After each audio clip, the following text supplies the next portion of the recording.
Alright guys, just thought I'd make this quick video. I got the Comet off to the side now, and I do have a door inside.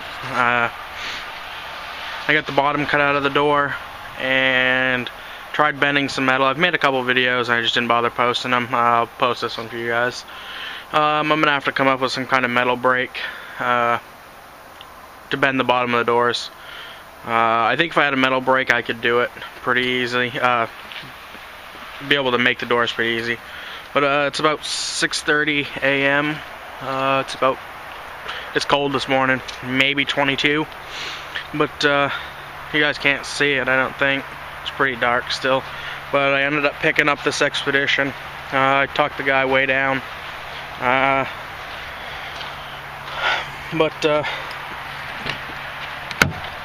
I talked to the guy, he said that he never had it diagnosed, but he thinks it's the head gasket. And I'm not 100% sure or sold on that.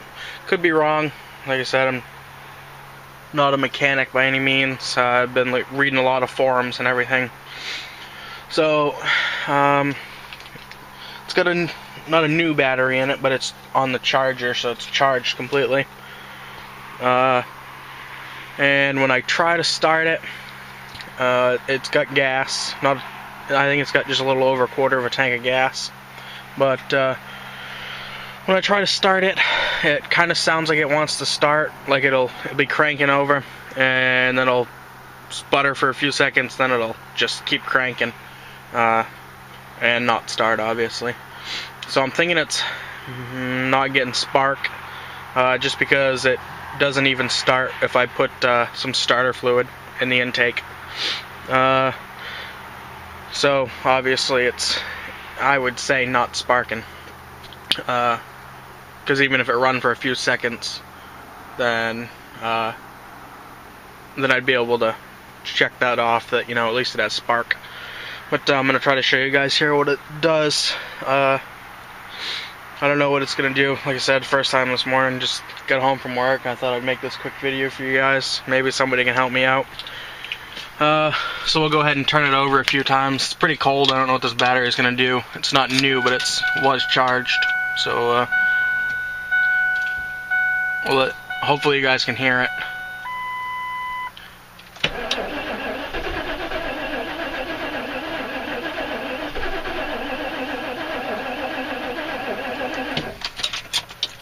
That's pretty much it. Hopefully you guys can hear it. I don't know if I'll be able to turn up the sound on YouTube or something so you guys can hear that part where it sounds like it's kicking over, but it won't start. And I can kind of smell gas right now, so I don't know. You know, I went through, I know the fuel pump's working, I hear it come on. I checked the fuel relay over on the other side. I got the panel off, or not the relay, sorry, it's got that safety switch, so if you're getting an accident or whatever, it kicks off. I don't think it's a fuel problem, like I said, because if I put starter fluid in it, it doesn't start. Excuse me. And, let's see, what else have I done? Like I said, I've done a lot of research. I went and picked up one of those computers that you plug in. I can't think of it, what that's called, but you plug it into it, the computer on the vehicle, and it runs a scan. And it was coming back with no codes, so I don't know why it'd be doing that. The thing had been sitting for a year with a dead battery, so I don't know if maybe the codes got erased from it just sitting. So when it warms up, it's actually supposed to be about 45 today. I'm gonna try to get some help pushing it over to the garage. In the garage would be nice, but I'm not sure it'll fit. And at least over to the garage, it's right near my tools. But my plan of attack for today is I'm gonna take spark plug out, see if it's got spark. And if it doesn't have spark, then I will go from there down to the crank position, or crank. I can't even think of what it's called, crank position sensor or something like that. Like I said, I'm just reading on forums what other people have done, and you know, what theirs is doing. So that's my plan of attack. I just got to get out over to the ground, or over to the asphalt, so I can jack it up to be able to get that off, or to check that sensor. But yeah, overall, guys, it's not in bad shape. Even if I've got to put a motor in it, I found a motor for $200, and then I found a motor and a transmission, and the guy wants $600 for both. So even if I've got to put a new engine and transmission in it, it still books for close to $400. You guys can't see it. Might make a video later, maybe a walk around. Went over, like I said, it's been sitting a year, and the guy lived about 20 minutes up the road. All I had was my flashlight. I didn't see any coolant leaking. There was no coolant puddles on the ground where it had been sitting. Crawled under it. I noticed it's going to need a transmission pan gasket is leaking, and the rear differential seal is leaking, which is no big deal. I think they're probably about $15 a piece, and labor, of course, I'll do it myself, and that shouldn't be too hard. The rockers, you can't see it again, but it's got the running boards. I'll take the running boards off, and the rockers are a little bubbled, just, I'm guessing, because of the plastic running boards. So I'm going to go ahead and sand those down, and just put some chip guard on it and fix up the running boards and put those back on.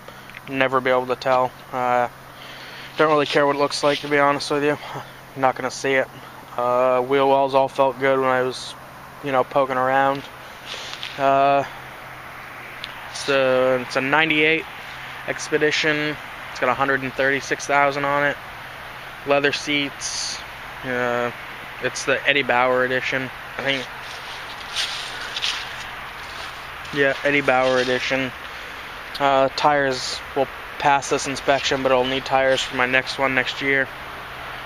Yeah, that's pretty much it underneath of it.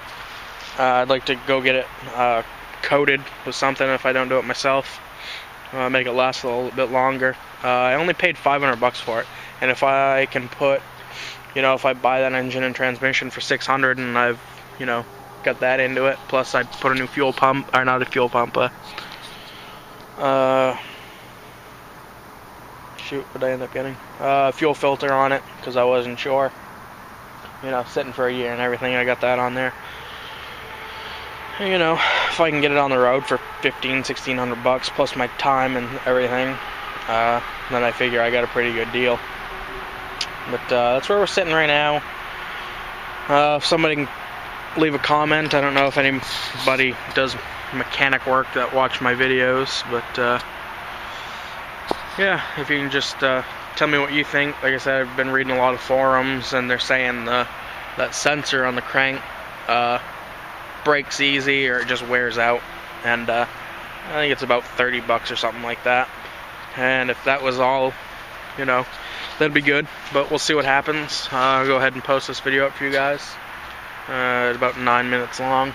I guess that's about it. That's all I've been up to. I haven't really been making a whole lot of videos. Kinda busy around here right now, but hopefully this weekend I'll get a couple more out. And like I said, I got that door in there with the bottom cut off it. I wasn't able to get that pin off that holds the door handle, so I ended up having to cut the panel, the board, and I guess I'm gonna make some new custom panels, some blue and white. I've got some marine vinyl, it's called, and I'll sew that. Of course, it's not what I wanted to do. It's just a little bit more, and it'll look nice, but we'll go with that.